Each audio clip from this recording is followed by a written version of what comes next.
hacer un repaso sobre la guía teórica de preguntas que ustedes tenían que resolver, ¿sí?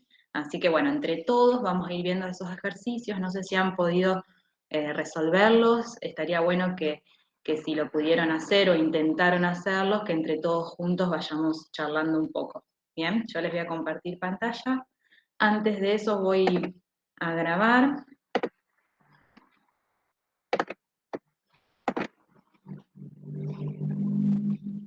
Y les voy a compartir entonces la pantalla. Bien. Vamos entonces a la práctica. ¿Ven bien mi pantalla? Sí, profe.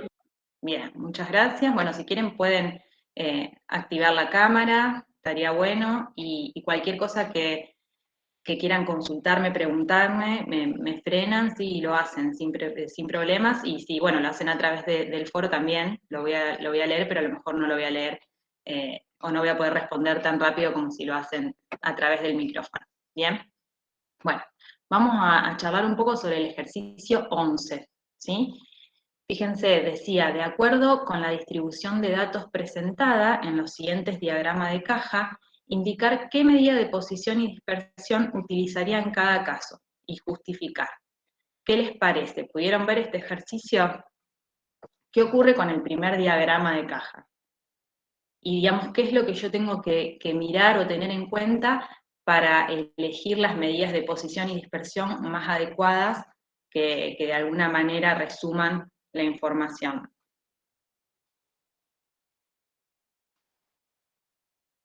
¿Qué les parece? ¿Cómo? Si miran Sí, es simétrica. ¿Cómo? Sí, es simétrica o asimétrica. Bien, muy bien. ¿Y qué les parece? En el primer diagrama de caja, ¿cómo es esa distribución? Simétrica. Es simétrica, ¿bien? ¿Estamos de acuerdo todos con eso? Fíjense que por un lado, la mediana, sí que es la línea que divide a la caja en dos partes, está bien centrada, y además, no solo eso, si ustedes miran la longitud que tiene cada una de las líneas, que va desde el cuartil 3 hasta el máximo, y desde el cuartil 1 hasta el mínimo, fíjense que son bastante parecidas, ¿sí? Entonces, la distribución en esta primer diagrama de cajas podríamos decir que es simétrica, ¿sí? O bastante simétrica. En ese caso, ¿qué les parece? ¿Qué medidas de posición y dispersión utilizarían para describir este conjunto de datos? La media y el desvío estándar. Muy bien, la media y el desvío estándar. Recuerden que siempre decíamos que en general, cuando una distribución es simétrica, en general decíamos que la media es la medida de posición indicada para describir ese conjunto. Por un lado, porque es una medida que todo el mundo conoce, ¿sí? Cuando nosotros hablamos de una media o de un promedio, todos nos entienden a los que nos estamos refiriendo.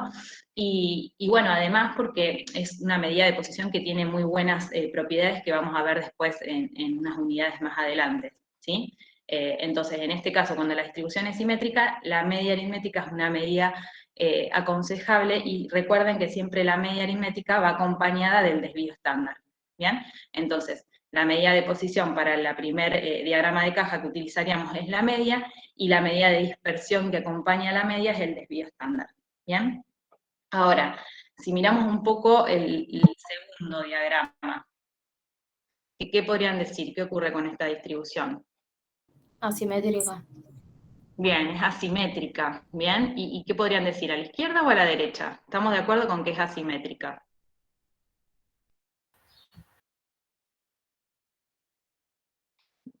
¿Charlaron ustedes? Hacia la derecha, ¿sí? Eso le iba a preguntar, si habían charlado sobre cómo era la simetría en los diagramas de cajas. Claro, es asimétrica hacia la derecha. Fíjense que acá vemos, ¿no?, que la parte de la mediana hacia el cuartil 3, digamos, esta distancia es mayor que de la mediana al cuartil 1, ¿sí? Y lo mismo ocurre con las líneas. Entonces, en este caso la distribución podemos decir que es asimétrica hacia la derecha, ¿bien? Y si la distribución es asimétrica, ¿también estaría bien utilizar a la media y al desvío estándar como medidas de posición y dispersión? No. No, No. como medida de posición la mediana. Bien, como medida de posición la mediana. ¿Por qué? ¿qué propiedades goza la mediana que por ahí no cumple la media? No, le faltan los valores extremos. Claro, ¿sí? En general la mediana es una medida que no se ve afectada por valores extremos, y en general si la distribución es asimétrica, suele ocurrir que en este caso en la cola que está hacia la derecha suele haber algunas observaciones que pueden ser extremas. Entonces en ese caso sería más aconsejable utilizar como medida de posición central a la mediana. ¿Y cuál es la medida de dispersión que acompaña a la mediana? El desvío intercuartílico. Bien, el desvío cuartílico, o también podría ser el rango intercuartílico, también estaría bien, ¿sí? Cualquiera de esas dos. ¿Ah? ¿Queda claro entonces este ejercicio? ¿Alguna duda? Siempre tengan en cuenta que para describir un conjunto de datos siempre utilizamos en general dos medidas, ¿sí? Una de posición central, indica en general dónde tienden a centralizarse los datos, y otra medida de dispersión que justamente me indica cómo varían los datos, ¿bien? O cómo se dispersan esas observaciones, ¿ah? Entonces, por eso nosotros siempre indicamos una medida de posición central acompañada por una medida de dispersión, ¿sí? Bien, si no hay preguntas, vamos a ver el chat, por ahí estoy olvidando, pasando por alto. Yo tengo una duda. Sí, ¿Cómo en el diagrama de caja entonces nos tenemos que dar cuenta cuando la distribución es asimétrica hacia la derecha o a la izquierda? ahí lo volvemos a ver. Mirá, en este caso nosotros vemos que es asimétrica porque, a diferencia de este primer diagrama, ni la mediana está en el centro de la caja, ni tampoco ocurre que las líneas sí tienen la misma longitud. ¿Bien? Entonces sabemos que es asimétrica. Ahora, para determinar si es asimétrica a la izquierda o a la derecha, lo que hacemos es, de alguna manera, ver, digamos, cuál es la parte más amplia de la caja, ¿sí? Si la parte que está a la izquierda de la mediana o la parte que está hacia la derecha. En este caso, la caja, digamos, la parte que está a la derecha en la caja es un poco más amplia, ¿sí? Y además la línea también, ¿no? Que va desde el cuartil 3 hasta el máximo, ¿bien? Esta línea, o también se lo llama bigote, porque, bueno, también se lo llama de esa forma. En ese caso también fíjense que es un poco más, tiene más longitud que si nosotros miramos la línea que va desde el cuartil 1 al mínimo, ¿bien? Entonces, de alguna manera parecieran que los datos están más concentrados, ¿sí? En esta primer mitad, ¿bien? En este primer 50%, y en este caso los datos están un poco más dispersos, por decirlo de alguna manera, y van tomando valorcitos que cada vez se alejan más del centro de la distribución. Y por eso nosotros decimos que si nosotros haríamos un gráfico, la cola de la distribución en este caso estaría hacia la derecha. ¿Sí? ¿Se entiende la idea? Sí, profe, gracias. De nada. Si nosotros hubiésemos tenido la mediana por acá y esta línea hubiese sido, tenía mayor longitud que esta otra, entonces hubiésemos dicho que la distribución era simétrica hacia la izquierda. ¿Bien? Perfecto. De todas maneras, para elegir el tipo de medidas, por ahí no es necesario, o en este caso no lo pedía, ¿no? Determinar si es asimétrica a la izquierda o hacia la derecha. O sea, ya con darnos cuenta que es asimétrica, nosotros sabemos que la media y el desvío estándar no van a ser las medidas más aconsejables. ¿Bien? Bueno, vamos entonces a continuar con el ejercicio 12. ¿Sí? Fíjense, dice, el siguiente histograma corresponde a 100 observaciones de los tiempos en minutos que una persona tarda para viajar con su auto desde su trabajo, perdón, desde su casa al trabajo.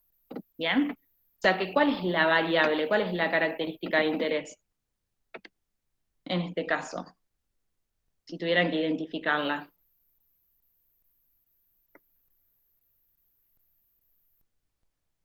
¿Bien? Creo que una persona que puede llegar desde su casa al trabajo. Bien, ¿sí? Es el tiempo que demora, muy bien, una persona en trasladarse, ¿sí? O en viajar desde su casa al trabajo. Bien, esa es la variable. Entonces, recuerden que siempre nosotros, cuando armamos un histograma, siempre la variable o los posibles valores que toma la variable los ubicamos sobre el eje de las abscisas, ¿sí? Y siempre en el eje de las ordenadas vamos a tener representadas las frecuencias. En este caso tenemos representadas las frecuencias absolutas. Entonces, lo primero que podríamos hacer, y que es realmente lo más importante, es poder entender qué es lo que nos muestra el gráfico, ¿sí? Poder hacer una lectura sobre los datos que nos está mostrando. Entonces, fíjense, si yo miro este primer intervalo, ¿sí? Porque estamos hablando de un histograma, entonces nosotros, digamos, internamente sabemos que tenemos datos agrupados, ¿bien? Entonces, fíjense, ¿qué es lo que yo puedo leer? Lo que nos marcan los valorcitos acá sobre el eje de las abscisas son los puntos medios de los intervalos, ¿sí? O sea que si el primer punto medio es 9 y el siguiente punto medio es 10, ¿bien? Yo sé que entre 9 y 10, este valorcito que tenemos acá va a ser 9,5, ¿bien? Entonces, el primer intervalo va a ir desde 8,5 a 9,5, y la frecuencia absoluta es 5, ¿bien? Entonces, acá, ¿qué podríamos decir? Bueno, que hay 5 personas, ¿sí?, que demoran entre 8,5 minutos y 9,5 minutos para trasladarse desde sus trabajos a sus casas. ¿Bien? ¿Se entiende cómo hacemos la lectura? Ahora, si tuviéramos que interpretar este segundo intervalo, a ver qué dirían, qué podrían decir.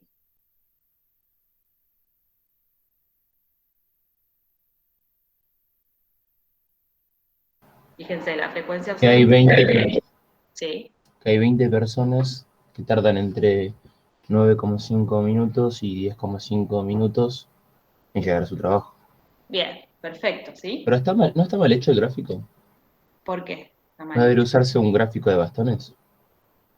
No, en este caso nosotros tendríamos datos agrupados, ¿sí? Esos tiempos están agrupados en intervalos. O sea, nosotros acá sabemos que hay 5 personas que demoran entre 8,5 y 9,5 minutos, pero no sabemos si demoraron 8,7 minutos, 9 minutos, 9,2, ¿sí? Ah, entonces para datos agrupados usamos como de barras. Claro, se llama histograma, sí, siempre Sí. para datos agrupados. Bien, si nosotros tendríamos la tabla de frecuencias, en la primera columna tendríamos como intervalos, bien, y entonces cuando nosotros representamos gráficamente esa tabla de frecuencias, se acuerdan que usábamos el histograma. El histograma son barras, sí, pero que van pegaditas, ¿se acuerdan? No es como el gráfico de barras que vimos allá por la unidad 1, en donde representábamos variables cualitativas. Acá lo que estamos representando es una variable cuantitativa agrupada en intervalos. Y generalmente las agrupadas en intervalos suelen ser continuas, o también decimos que son aquellas variables que toman muchos valores posibles distintos, ¿sí? Entonces, en ese caso, la representación que usamos es el histograma. ¿Bien? Bueno, vamos a ir respondiendo entonces a algunas preguntas, o algunas afirmaciones. En realidad, tenemos que decir si son verdaderas o falsas y justificar. ¿Bien? Entonces, vamos a ver la primera. Dice, el valor de la mediana es superior a 12. ¿Bien? Acá lo que podríamos hacer son, en realidad, ir respondiendo, leyendo de alguna manera lo que nos da el gráfico, ¿sí? Y otra opción, que lo pueden hacer también ustedes, es a partir de este histograma, armarse ustedes la tabla de distribución de frecuencias, ¿sí? A lo mejor les resulta, como están acostumbrados por ahí a calcular las medidas de esa forma, entonces una manera por ahí también que les podría ayudar es, en base a este histograma, armarse ustedes la tabla de frecuencias, ¿sí? Pero bueno, vamos a intentar ir respondiendo directamente mirando el gráfico, ¿sí? El valor de la mediana es superior a 12. ¿Qué les parece? O sea, si yo tuviese que, en este caso, calcular la mediana, y tengo que obtener la mediana de orden, ¿cuántos datos teníamos? ¿Se acuerdan que total eran 100 observaciones? ¿Sí? Entonces, si tenemos 100 observaciones y yo calculo la mediana de orden, ¿se acuerdan que la mediana es el valor de la variable que acumula el 50% de las observaciones? ¿Sí? Entonces, es el valor que divide mi distribución en dos partes iguales. Entonces, si yo calculo la mediana de orden, hago 100 más 1 sobre 2, eso me da 50,5. Y se acuerdan que ese valor lo que hacían era ir sobre la tabla de frecuencias y buscaban sobre las frecuencias acumuladas. ¿Se acuerdan que hacíamos ese procedimiento? Ahora bien, si ustedes, nosotros vamos acumulando las frecuencias mirando el gráfico, rápidamente podemos saber si esta afirmación es verdadera o falsa. ¿Por qué? Fíjense, yo en el primer intervalo tengo una frecuencia absoluta de 5. En el segundo intervalo mi frecuencia absoluta es 20. Por lo tanto, la frecuencia acumulada de estas dos es 25. ¿Sí? Ahora, fíjense que en el tercer intervalo la frecuencia absoluta es de 40. Entonces, si a los 25 que acumulamos recién le sumamos 40, pasamos a tener 65. ¿Sí? Y nosotros dijimos que el valor de la mediana de orden era 50,5. Entonces, yo ya sé que la mediana va a estar en este intervalo, ¿bien? Porque el valor 65, que es la frecuencia absoluta acumulada, supera a ese 50,5, ¿bien? Entonces, yo sé que la mediana va a estar entre 10,5 y 11,5. Por lo tanto, esta afirmación va a ser falsa. ¿Sí? ¿Se entiende cómo lo hicimos? ¿Cómo lo fuimos pensando? ¿Alguna duda con respecto a eso?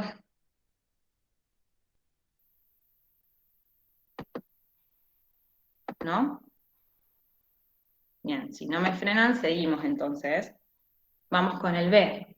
Fíjense. El valor del primer cuartil se encuentra en el primer intervalo de clase. ¿Qué les parece? ¿Verdadera o falsa esa afirmación?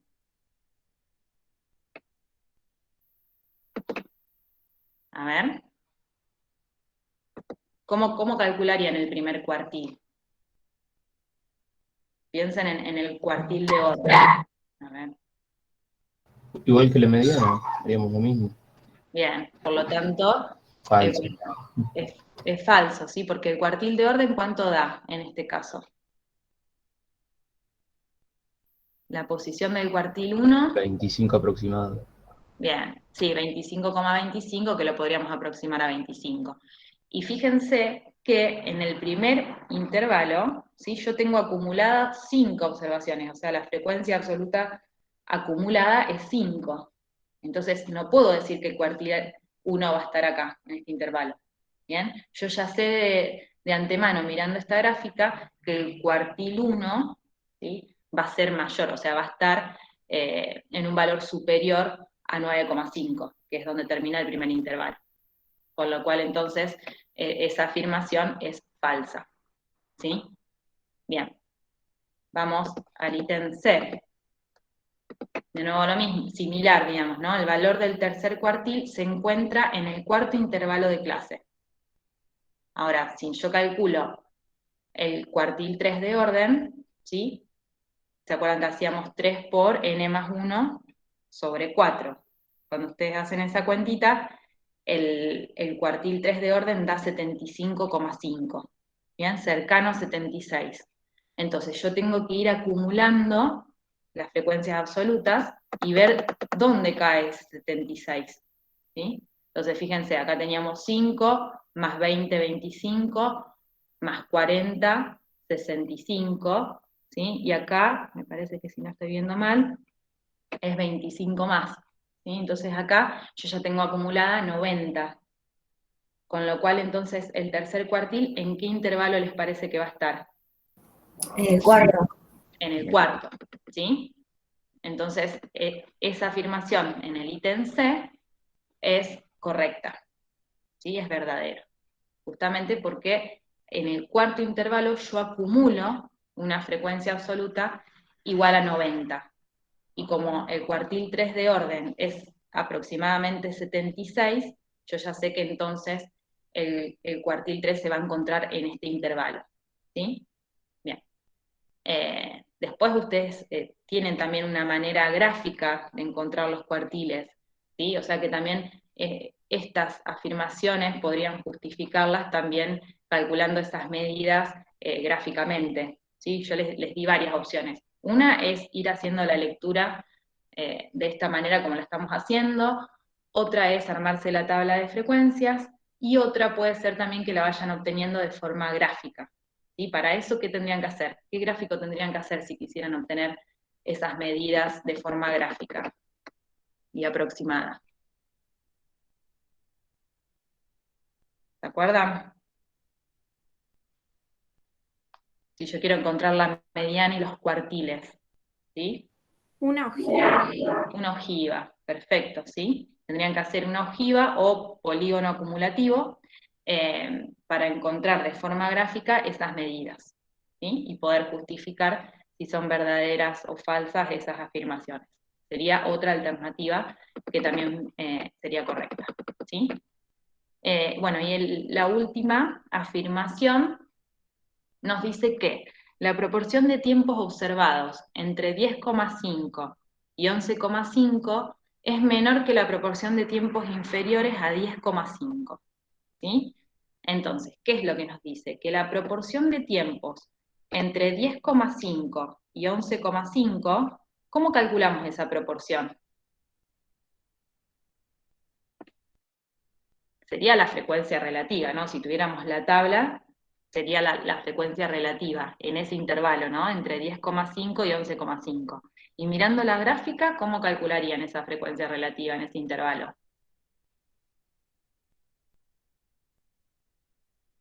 ¿Se acuerdan?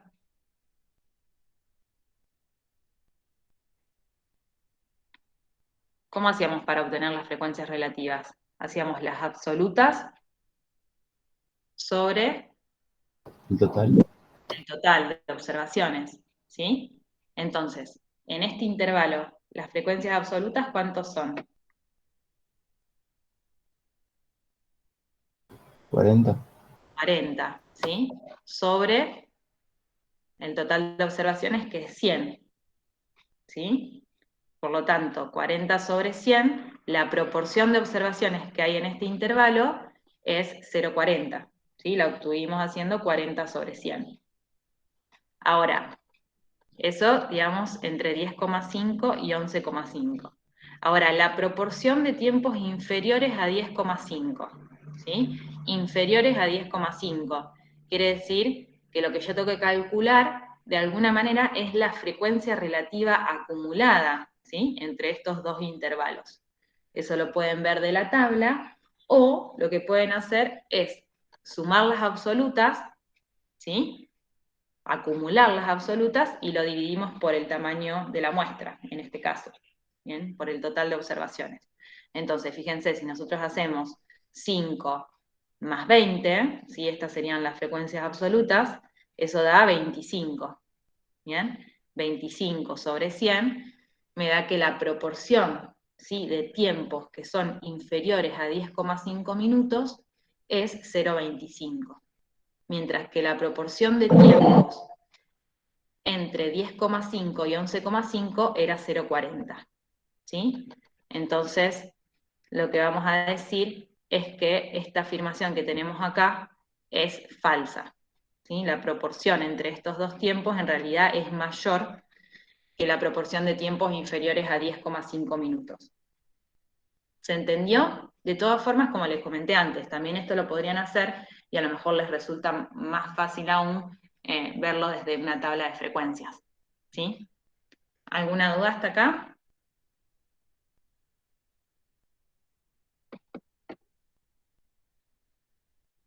Ay, Leo Serena, profe, me perdí, lo podría volver a explicar. Sí, sobre este último ítem, ¿te perdiste, Serena? Bien, vamos a verlo de nuevo. Sí, el ítem D. Fíjense, en el ítem D lo que hacemos es comparar proporciones, ¿sí? Fíjate, lo que nos dice es que la proporción de tiempos observados entre 10,5 y 11,5, y yo sé que digamos, este intervalo entre 10,5 y 11,5 es el tercer intervalo, ¿sí? 10,5 hasta 11,5. Entonces, lo que me dice es que la proporción de observaciones que hay en este intervalo es menor, ¿sí? Que la proporción de tiempos inferiores a 10,5. La proporción de tiempos inferiores a 10,5 es la proporción de observaciones que yo tengo hasta el segundo intervalo, ¿sí?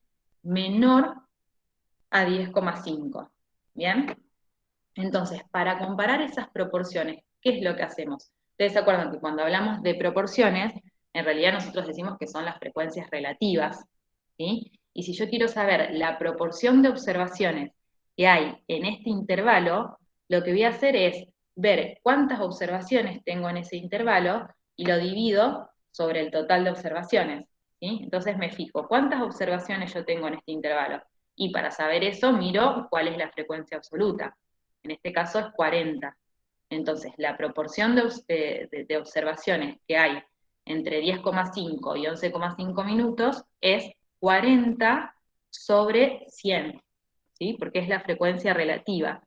Yo, o sea, lo que estoy viendo es el peso relativo que tienen estas observaciones.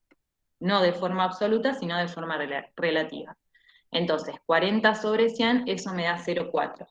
Ahora, si yo quiero ver la proporción de observaciones que hay hasta 10,5, quiere decir en el primero y segundo intervalo, lo que tengo que hacer es sumar, ¿sí?, la cantidad de observaciones que hay entre estos dos intervalos y dividirlas por el total de observaciones, ¿sí? Entonces me fijo, ¿cuántas observaciones tenemos en el primer intervalo?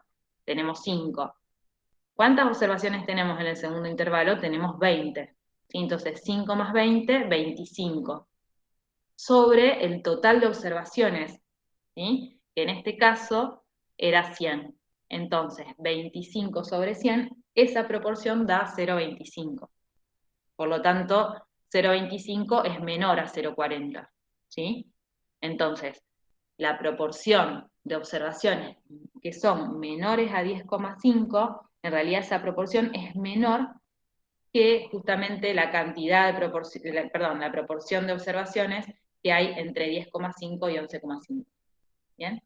Esta frecuencia relativa que calculamos acá es menor que la que obtuvimos en el tercer intervalo. ¿Se entendió, Serena? ¿Quedó claro?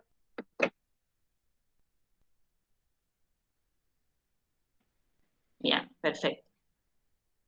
¿Seguimos entonces? Bueno, esos eran entonces los últimos dos ejercicios que íbamos a revisar de la práctica.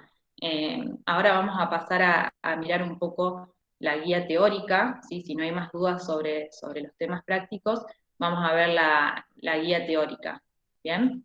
Vamos a ir charlando de nuevo un poco sobre los distintos ejercicios. Cualquier duda me van frenando, ¿sí? Bien, vamos a ir comentándolas un poco entre todos. La idea es que participen, así se hace un poco más dinámica la clase, ¿sí? No tengan vergüenza, estamos aprendiendo, así que si nos equivocamos, no hay problema con eso. Bien, fíjense, de cada unidad ustedes saben, ¿no?, que tienen una parte, digamos, de una guía práctica de preguntas y por otro lado una guía teórica, ¿sí? Son muy útiles, ¿no?, esta guía teórica porque les permite de alguna manera revisar todos los conceptos teóricos que vamos dando de cada unidad, ¿bien? Entonces, está bueno por ahí que la puedan ir haciendo como para revisar si quedó clara la teoría o si hay alguna duda, ¿bien?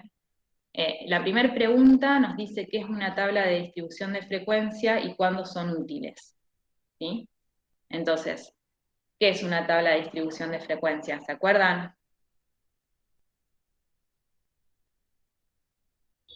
Una agrupación de datos. Bien, una agrupación de datos, muy bien, podríamos agregarles en clases que son mutuamente excluyentes, ¿sí? ¿Se acuerdan que en el concepto que nosotros teníamos, justamente es una agrupación de datos en clases que son mutuamente excluyentes? O sea, que una observación, un individuo, cae solamente en una de esas clases y no puede caer en más de una. Bien, ¿y cuándo son útiles? ¿Qué les parece? ¿En qué caso tiene utilidad armar una tabla de distribución de frecuencias? Para resumir conjunto de datos.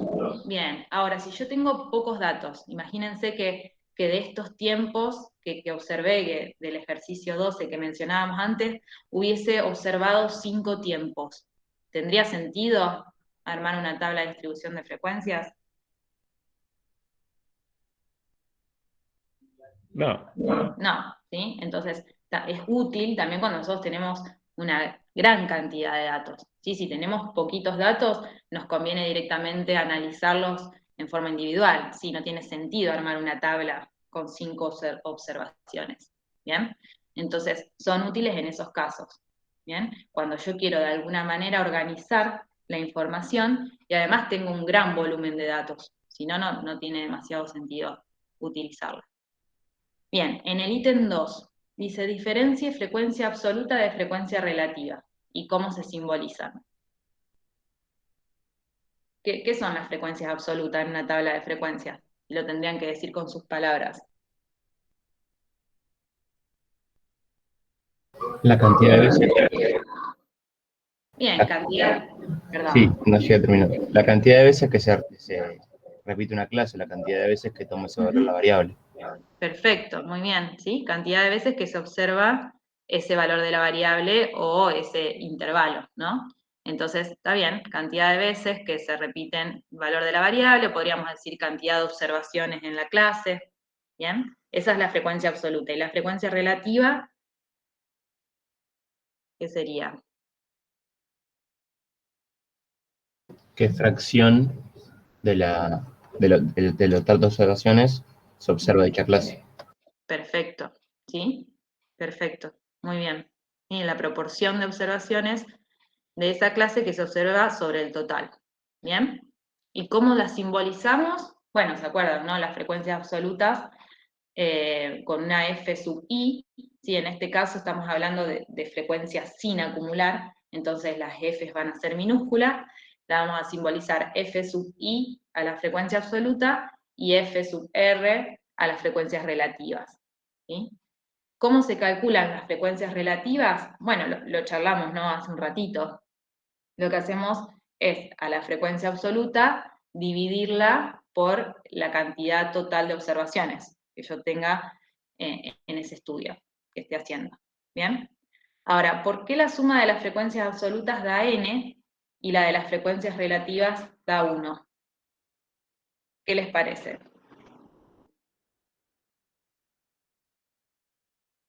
Porque la frecuencia relativa se mide en porcentaje. Perdón, no llegué a explicar. Que la frecuencia relativa se mide en porcentaje. Entonces da 1 y sería 100, 100. Claro, sí. O sea, si tuviéramos las frecuencias relativas porcentuales y las sumamos, van a dar 100. Si tenemos las frecuencias relativas, o sea, las proporciones, las sumas de esas proporciones dan 1. ¿Sí? Pero ¿eso a qué se debe? Se debe a que en realidad nosotros cuando armamos una tabla de frecuencia, contemplamos todas, ¿sí? Los posibles valores que tome la variable o todas las posibles categorías de la variable. Y que además cada una de esas categorías, como dijimos hace un ratito, son mutuamente excluyentes, ¿sí? Entonces necesariamente cuando yo sume las frecuencias absolutas, siempre me va a dar la cantidad de observaciones, ¿sí? En cambio, cuando yo sume las frecuencias relativas, que son las proporciones, necesariamente esa suma va a dar 1, porque estamos teniendo en cuenta todas las categorías de la variable y además estamos diciendo que una observación pertenece únicamente a una categoría, ¿sí? Entonces, necesariamente esas sumas van a dar n si sumo las frecuencias absolutas y 1 si sumo las frecuencias relativas. ¿Queda claro?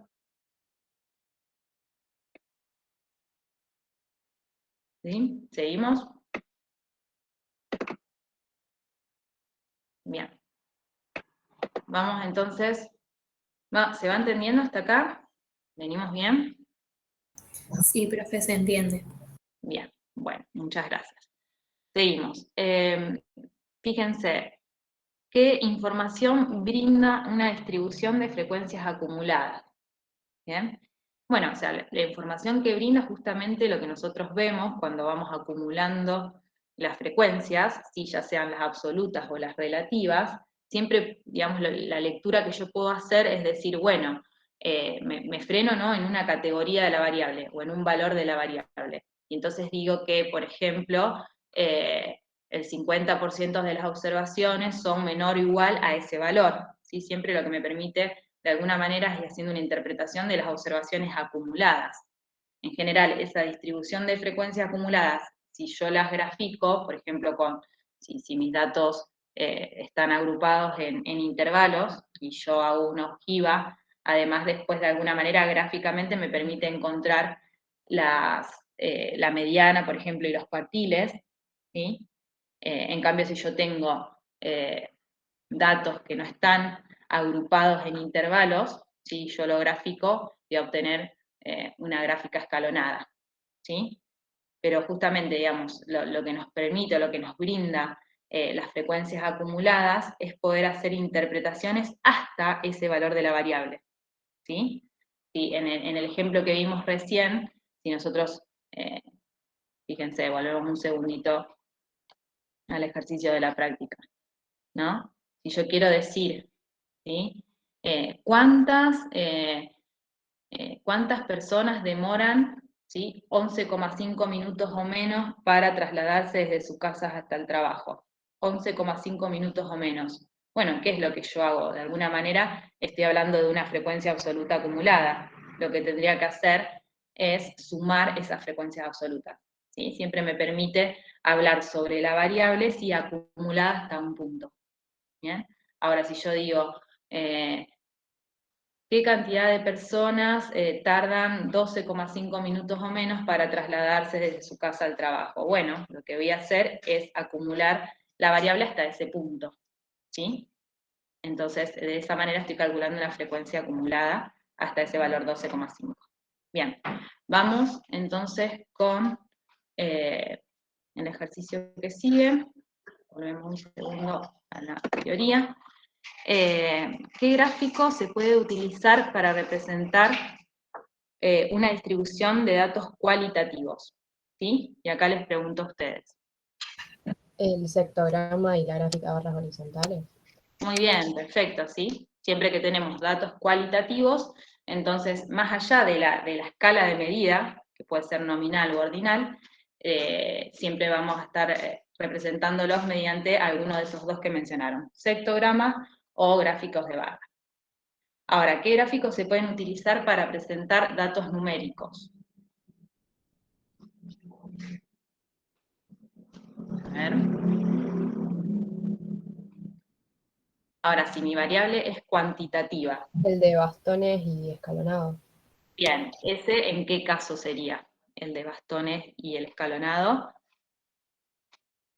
El de Con pocos valores. Bien, o sea, cuando yo en realidad tengo una variable que toma pocos valores distintos, que en general suelen ser las variables discretas, ¿sí? En general. Ahora, si yo tengo que mi variable toma muchos valores distintos, que en general suelen ser las variables continuas, ¿qué gráficos utilizaría para representar esos datos? El histograma y la ojiva. Perfecto, ¿sí? Muy bien. Histograma y ojiva. Seguimos. ¿Qué aspectos de una distribución suelen caracterizarse con las medidas Profe, descriptivas? Sí, no escuché el 6. el 6. ¿Qué gráficos pueden utilizarse para representar una distribución de datos cualitativos?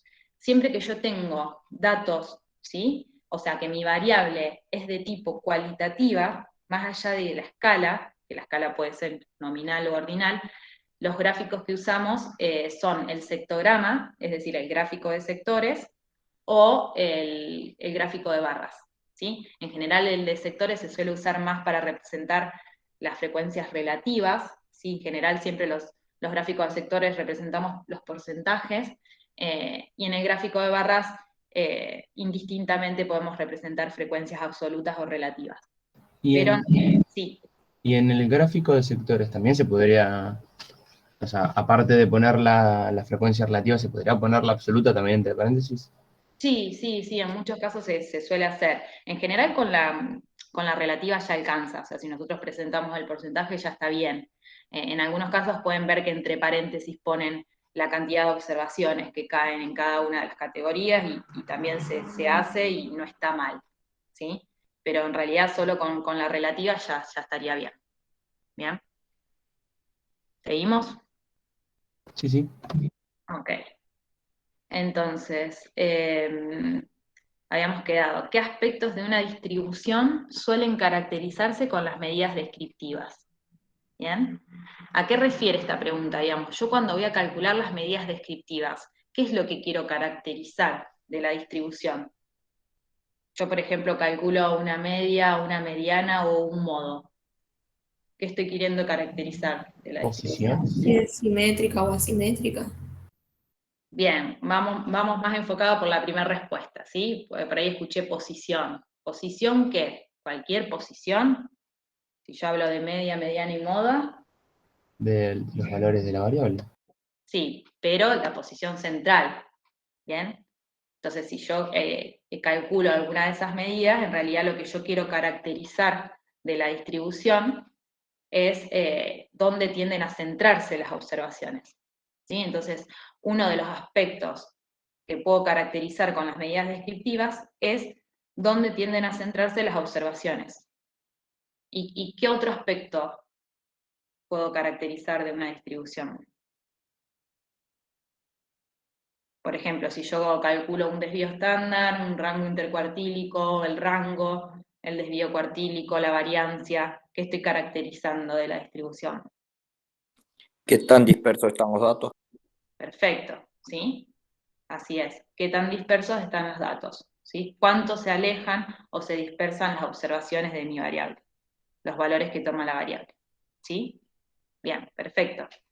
Bueno, el 9, defina modo, mediana y cuartiles. ¿Sí? No lo vamos a repasar porque esto ya son bien conceptos teóricos. Si ustedes ya saben, supongo a esta altura, que es un modo, que es una mediana y que son los cuartiles.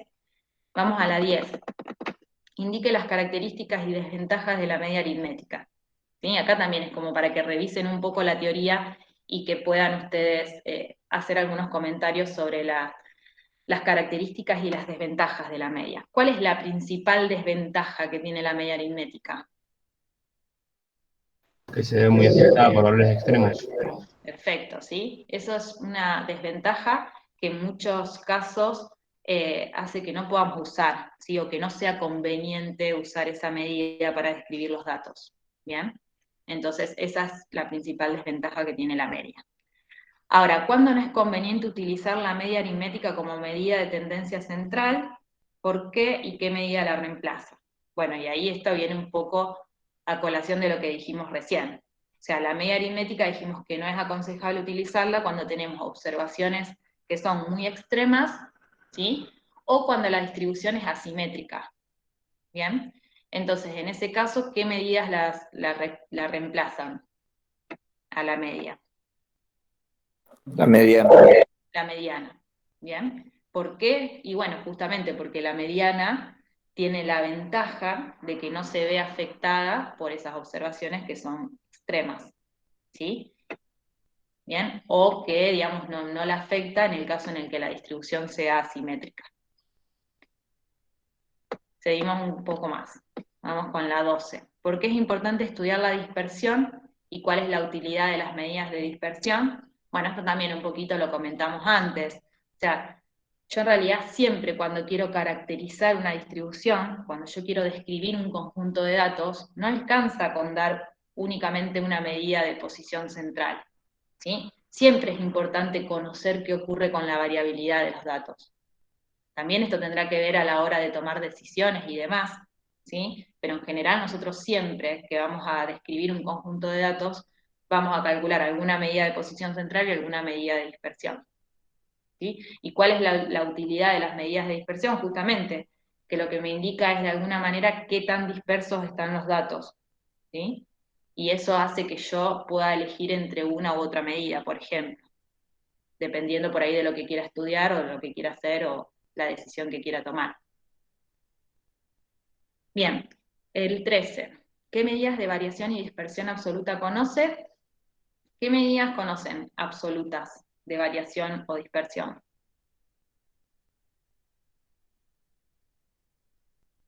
¿Se acuerdan? Absolutas eran los rangos. Bien, los rangos, muy bien, son medidas absolutas. ¿Sí? ¿Alguna más medida absoluta de dispersión conocen?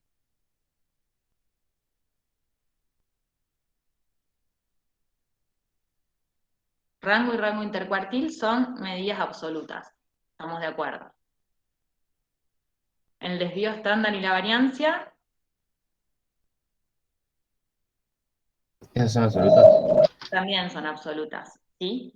La única medida de dispersión que es relativa de las que vimos nosotros, es el coeficiente de variación, ¿sí?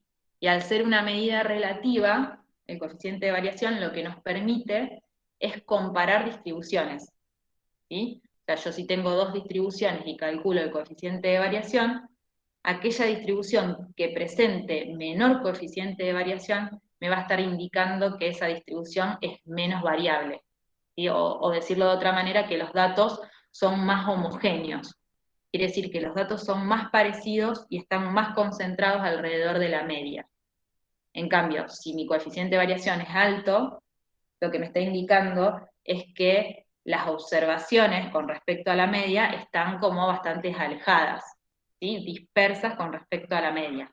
Entonces, un coeficiente de variación alto me indica eso, ¿sí?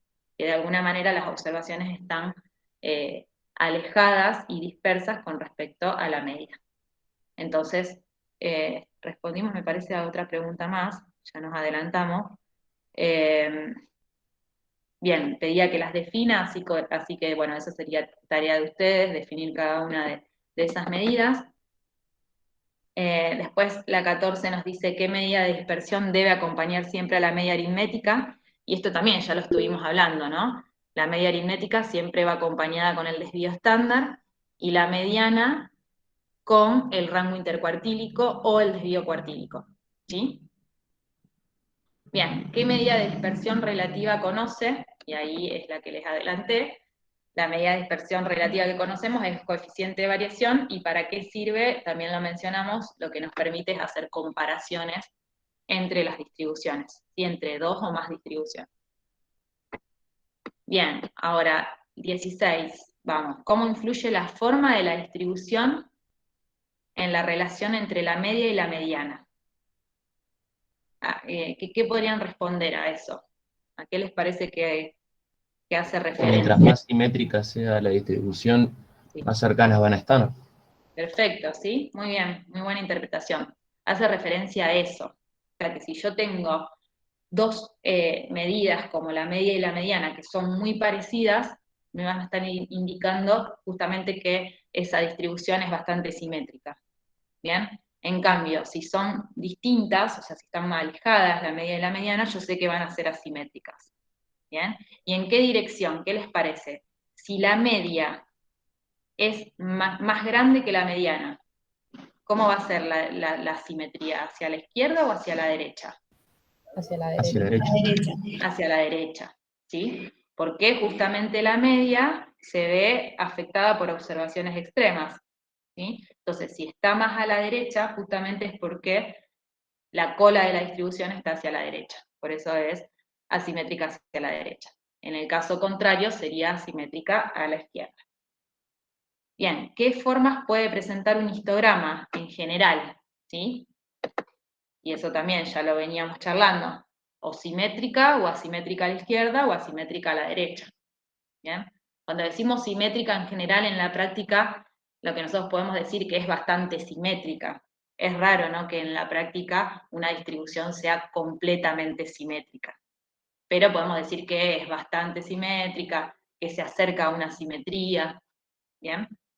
O que es asimétrica. Y en ese caso puede ser asimétrica a la izquierda o asimétrica a la derecha. Bien, ¿para qué sirve un diagrama de tallo y hojas? ¿Y cómo se construye? ¿Qué les parece? ¿Para qué sirve el diagrama de tallo y hojas? ¿Y cómo lo construimos?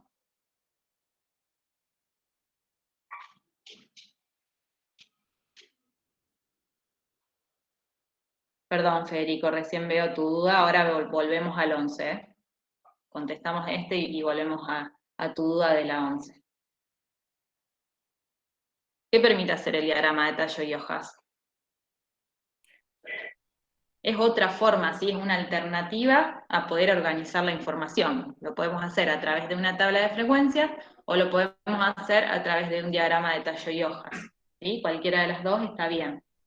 Ahora, la otra pregunta que hacía con respecto al diagrama de tallo y hojas era, ya me perdí, espérenme, bueno, ¿para qué sirve? ¿Y cómo lo construimos? ¿Sí? ¿Se acuerdan, no? Que yo siempre al valor que yo tenga de la variable, siempre lo dividimos en dos partes, ¿sí? Siempre el último dígito conforma la hoja, y todo lo restante conforma el tallo. Entonces, de esa manera yo primero ordeno los tallos de menor a mayor, ¿sí? Incluyendo también aquellas observaciones que por ahí no aparecen, aquellos tallos que por ahí no aparecen entre mis datos, también los incluyo, y después lo que voy haciendo es ordenando las hojas de menor a mayor. ¿Sí? De esa forma construimos el diagrama de tallo y hojas. Volvemos un segundo sobre la 11. ¿Cuándo no es conveniente utilizar la media aritmética como medida de tendencia central? ¿Por qué? ¿Y qué medida la reemplaza? ¿Sí? Entonces, respondiendo a la duda que tenía Federico, ¿sí? La media aritmética no es aconsejable cuando las observaciones presentan valores extremos, ¿sí? O cuando la distribución es asimétrica. ¿Por qué es eso así? Fíjense, por ejemplo, no sé, si yo estoy calculando el promedio de los ingresos de las personas que viven en Rosario, siempre suelo dar el mismo ejemplo, y de repente está Messi, digamos, como ciudadano de Rosario, imagínense que el promedio de los ingresos se va a ver súper afectado por ese ingreso extremadamente alto. ¿Bien? Entonces yo voy a terminar interpretando que la media o el promedio es mucho más alto de lo que en realidad es. ¿Sí? Entonces, por eso se dice que la media aritmética se ve afectada por observaciones extremas, y en ese caso la medida que la reemplaza es la mediana, justamente porque la mediana, una vez que yo ordeno las observaciones, si yo cambio, por ejemplo, la última observación y pongo un valor muchísimo más extremo, en realidad el valor de la mediana va a seguir siendo el mismo, ¿sí? Porque la mediana siempre ocupa el valor central de la distribución. Entonces, si yo cambio alguno de los valores extremos de la distribución, en realidad la mediana va a seguir valiendo lo mismo. O sea que de alguna manera no se va a ver afectada por observaciones extremas o por distribuciones que son asimétricas. ¿Sí? ¿Quedó claro, Federico, tu duda?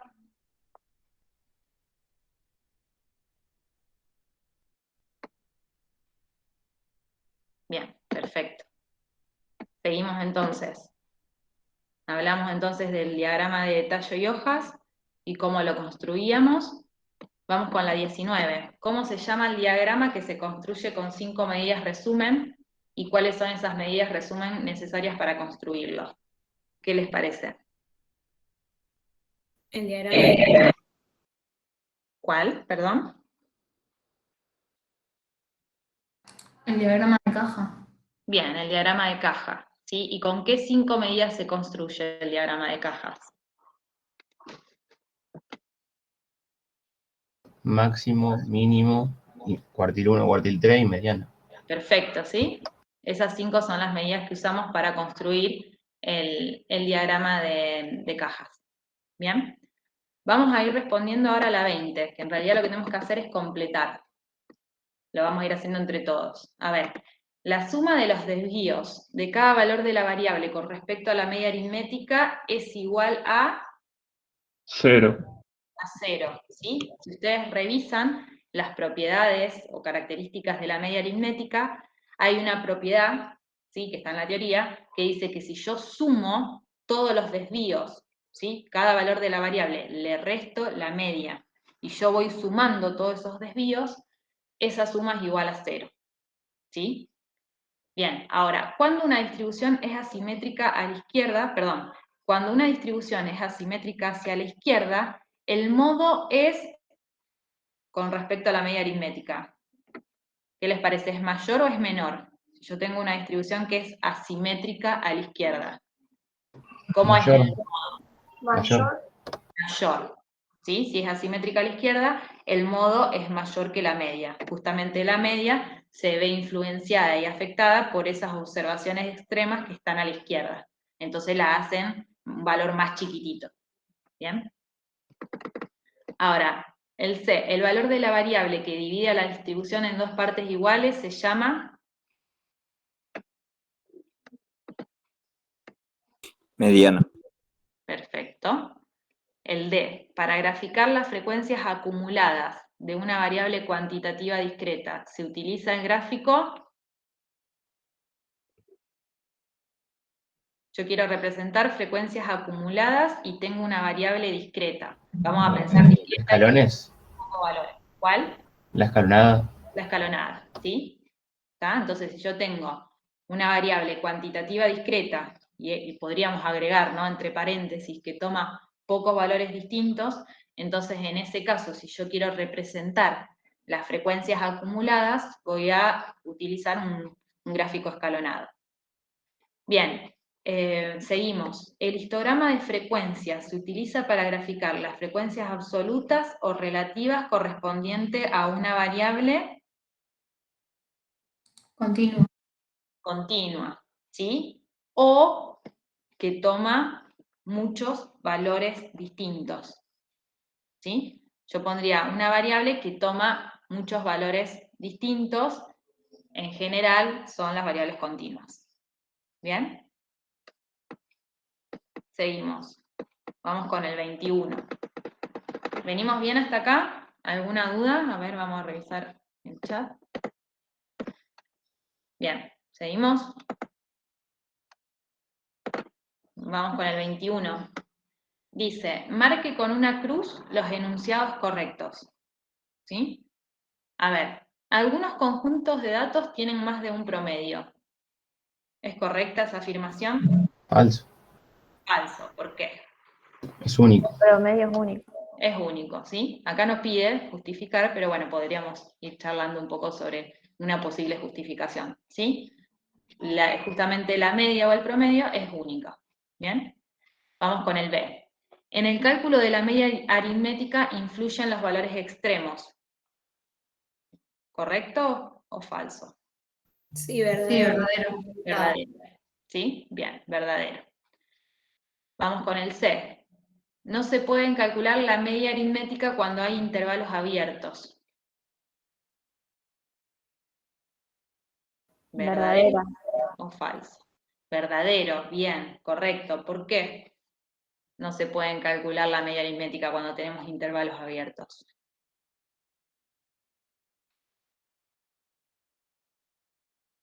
¿Qué es lo que no puedo obtener si yo tengo un intervalo abierto? ¿Se acuerdan que cuando nosotros No armamos... puedo obtener el valor del medio.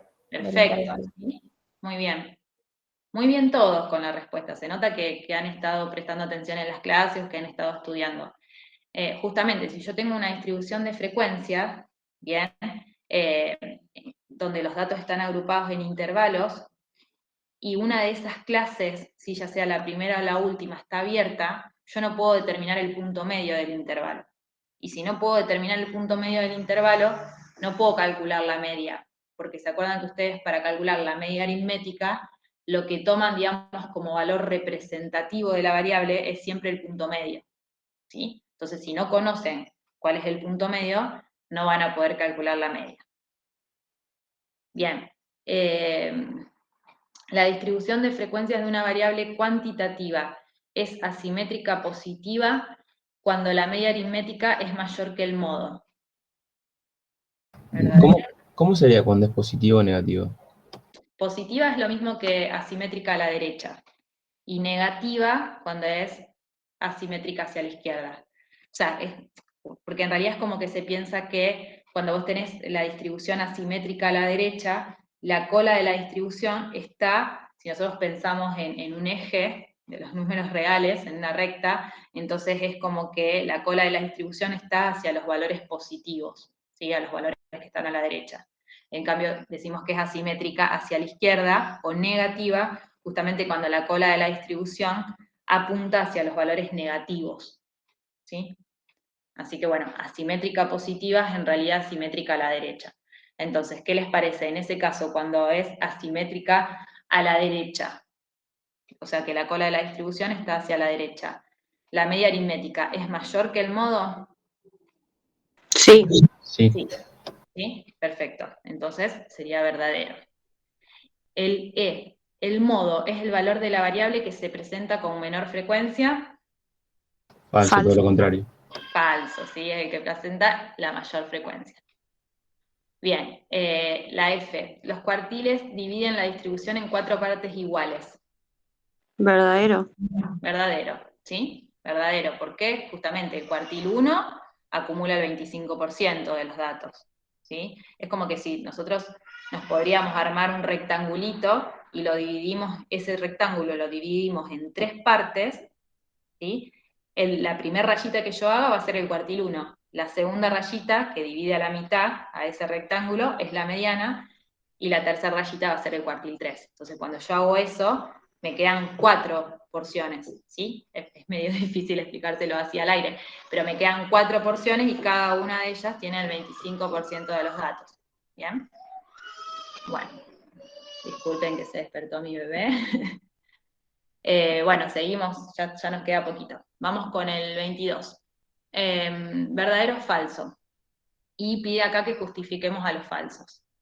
La suma de los desvíos de cada valor de la variable con respecto a la media aritmética es igual a un mínimo. Bueno, ya sabemos que eso es falso porque en realidad lo charlamos hace un ratito, que en realidad la suma de esos desvíos era igual a 0, ¿sí? No a un mínimo. Bien, el B. Cuando una distribución es asimétrica hacia la izquierda, el modo es mayor a la media aritmética, ¿sí? Si es asimétrica hacia la izquierda, es correcto, ¿no? El modo va a ser mayor a la media aritmética porque la media se ve afectada por esos valores que son chiquititos, extremos pero pequeños, ¿sí? El C. Cuando una distribución es simétrica, la medida más aconsejable de posición es la media aritmética y su correspondiente medida de dispersión es el coeficiente de variación. ¿Qué les parece? Esa afirmación. ¿Cómo? Es el desvío estándar. Bien, falso, ¿sí? En general siempre la media aritmética la acompañamos con el desvío estándar. D. Para calcular la media aritmética los datos deben estar siempre ordenados de menor a mayor. ¿Verdadero o falso? Falso. Falso, ¿sí? Para calcular en realidad un promedio no hace falta que los datos estén ordenados. Simplemente yo sumo todas las observaciones y divido por la cantidad de observaciones. ¿Bien?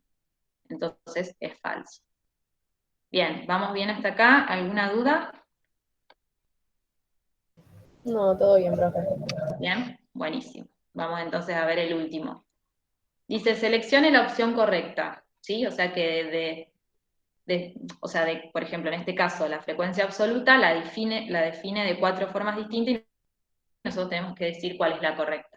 Entonces dice, la frecuencia absoluta es el número de observaciones en cada intervalo, ¿sí?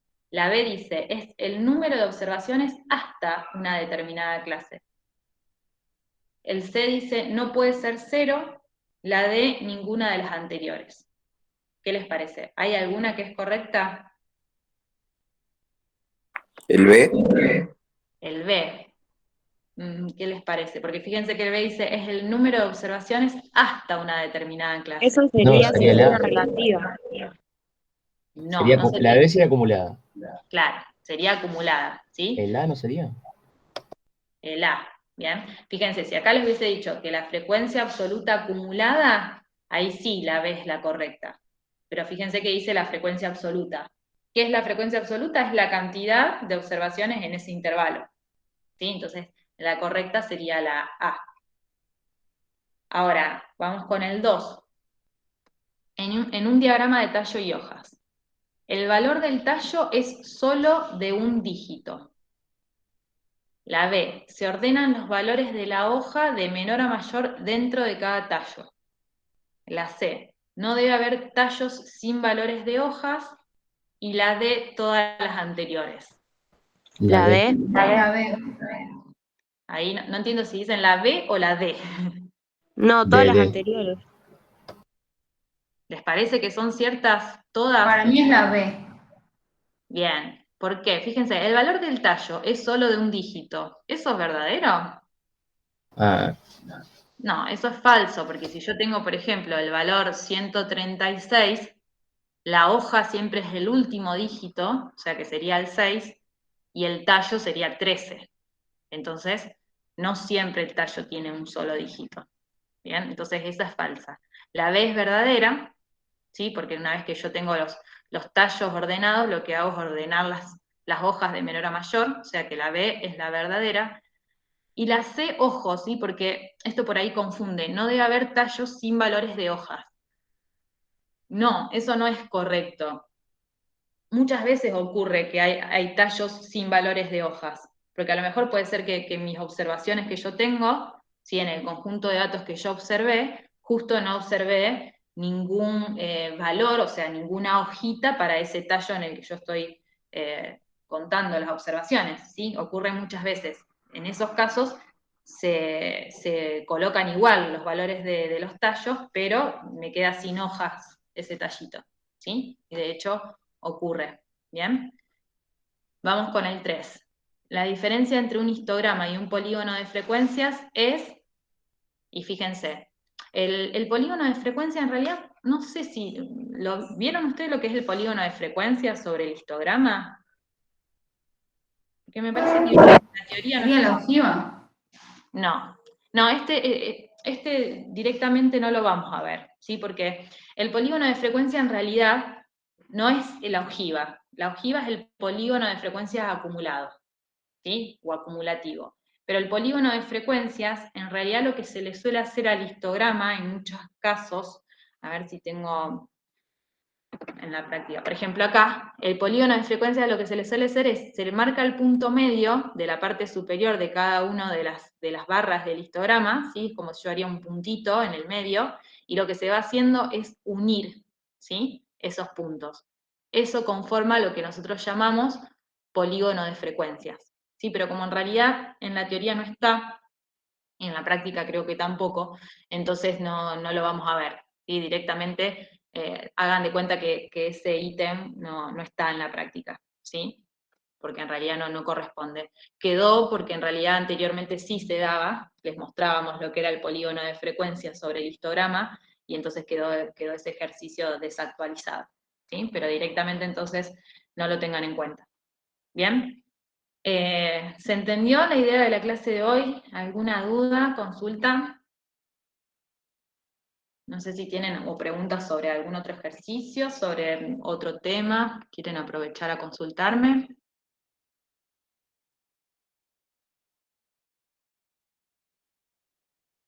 No, Tenía una duda sobre el método de evaluación del PAE. ¿Sobre? El PAE. Sí, método de evaluación. Sí, si van a haber preguntas de desarrollo, de explicar, de escribir teóricamente. Ujú. Sí, Lautaro. Sí, probablemente sí. La Ok. teoría en general, digamos, en los exámenes que fueron hasta el momento, suelen ser así, digamos, de desarrollo. Les preguntan, les hacen una pregunta teórica, como alguna de las que estuvimos revisando recién, y ustedes tienen que desarrollar, o sea, tipear la respuesta. ¿Alguna otra pregunta?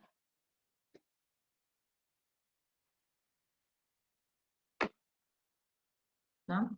Bueno, gracias, Facundo.